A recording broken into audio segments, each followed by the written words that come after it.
Hello, my name is Lauren with LaurenTeachesFlute.com and welcome to today's video.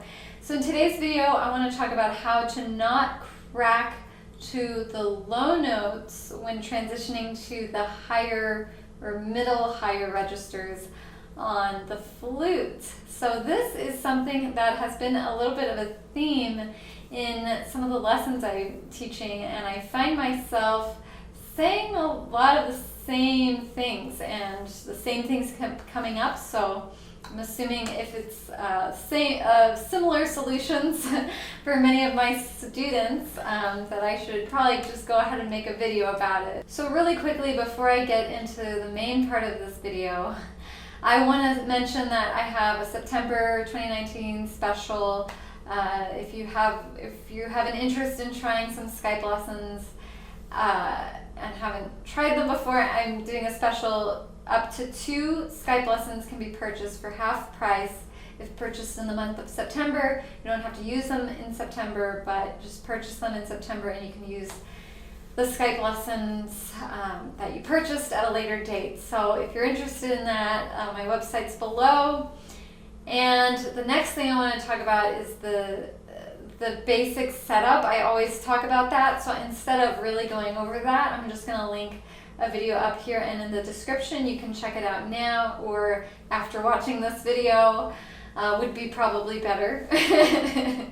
And check out what I say about the setup. So basically the setup is to cover 1/3 of to cover the right amount of the embouchure hole. I won't generalize it enough to just say 1/3 because it could be a little bit more than 1/3, something around there. So cover enough, the right amount of the embouchure hole, pout and pucker the lips when transitioning to the high register, and relax the jaw. I always say those things, but if you want more details, then check out the video below before moving on to the rest of this video. So the next thing I want to talk about that I did mention in my last video is who kicks. This is used as an exercise, as a warm-up, so not tonguing as we normally would, but just articulating, starting the note with the stomach muscles. Ha, ha, ha.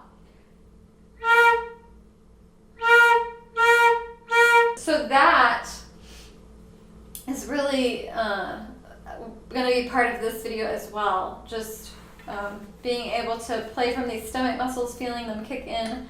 Ha, ha, ha. If you can see that. And carrying that into the flute.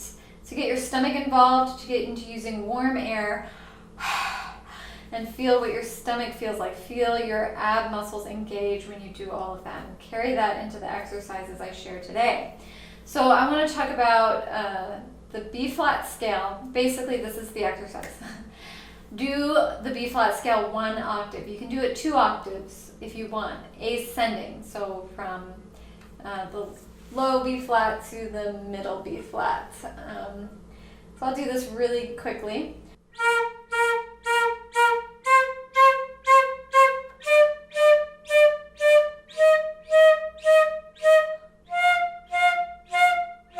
I'm probably actually doing it too fast to be quick. You can slow it down though, for yourself.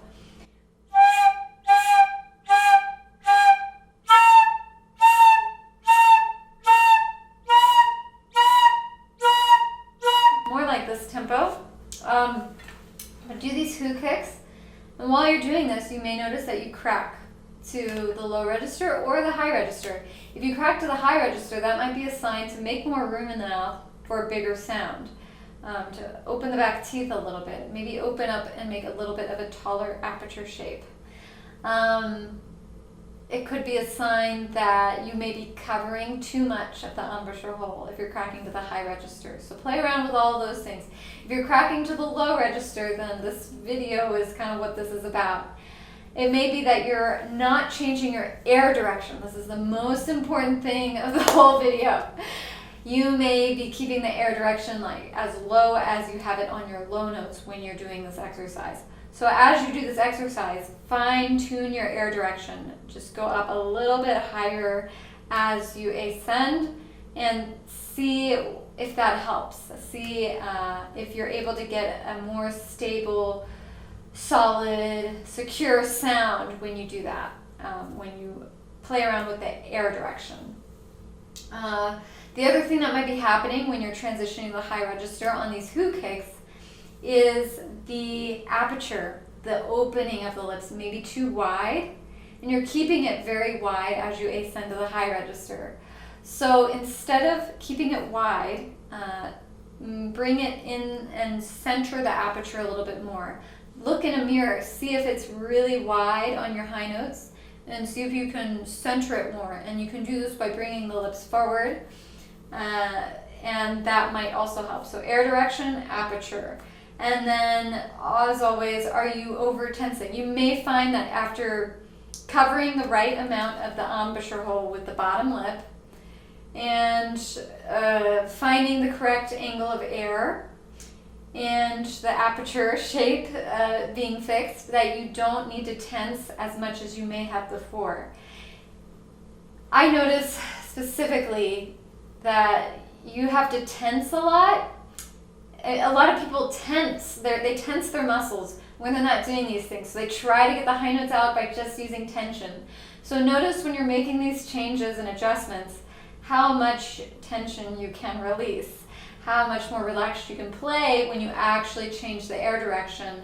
Maybe you can let a lot of this excess tension in your lips go because you're doing what your lips need to do instead of just tensing as the only solution. So that's another thing to look for. Then as you get comfortable with the who kicks, go ahead and gradually transition to carrying them into 2 notes at a time slurred, and then 4 notes at a time slurred. Kind of like my last video, but just going up and making sure you have a stable sound going up. So I'm going to do the B flat scale, no vibrato, no extra stuff, just focusing on the main things that we're talking about in this video. So carry the warm air with you, carry your foundation of good solid support with you, and begin. So B flat to C.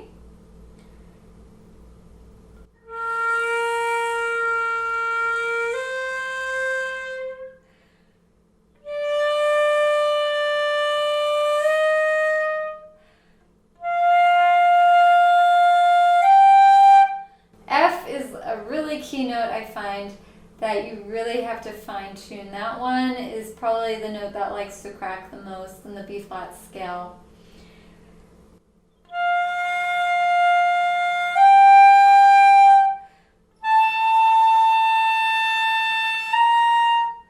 And so go up and adjust the air direction, look at your aperture, make sure you have a good setup and release any excess tension, and then go to 4 notes at a time. One more tip I'm going to stick in here in this video is something that I've talked about in my previous videos called vocal tuning or throat tuning, where you actually sing the note while you play. I have a very high voice, so it's kind of weird for me to do it in in this register, but I'll try. So.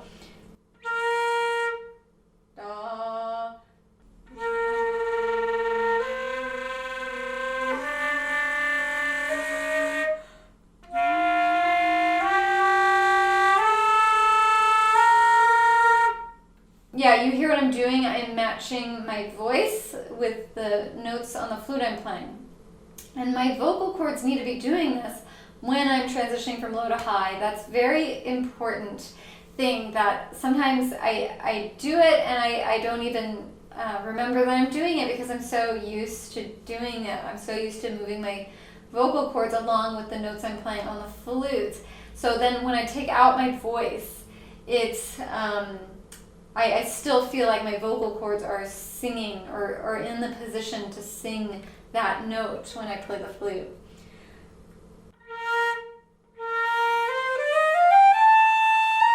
And sometimes that can help with ease of playing when you transition from low to high as well. So then after 2 notes at a time slurred, no vibrato, then you do 4 notes at a time slurred, no vibrato, and then finally you can do 4 notes at a time slurred with vibrato at the end if you feel comfortable.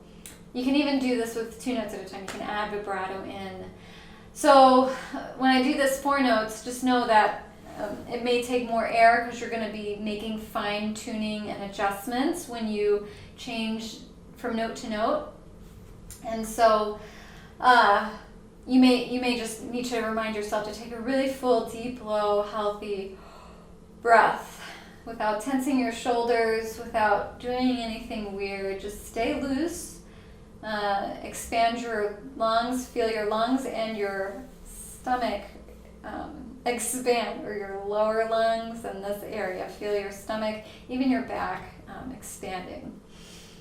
So I'm going to do that. Remember to take a deep breath.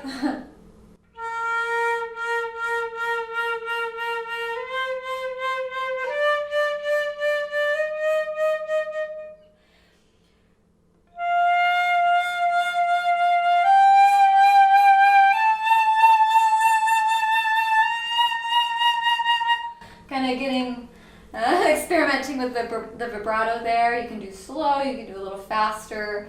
And also when you're doing this part, make sure when you run out of air that you're not tensing your lips when you run out of air, but you're keeping this setup the way it needs to be to create a nice healthy sound. And when you start running out of air, instead of clenching up here, I've said it before, but it's like keep the stomach engaged. Keep the stomach engaged as if you're running out of air, but you're still talking, not taking a breath. I'm running out of air, but my stomach is really engaged so that I can keep my voice going. So that's the same thing you want to do when you run out of air on the flutes.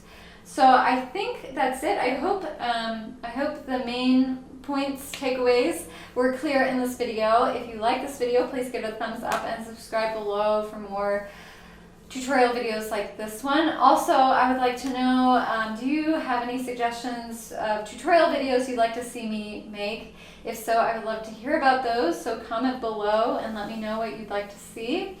And up to 2 half-priced Skype lessons if you're new into it and want to give it a try. Just check out my website for that information. And I guess that's it. So thank you for watching, and I will see you next time. Bye.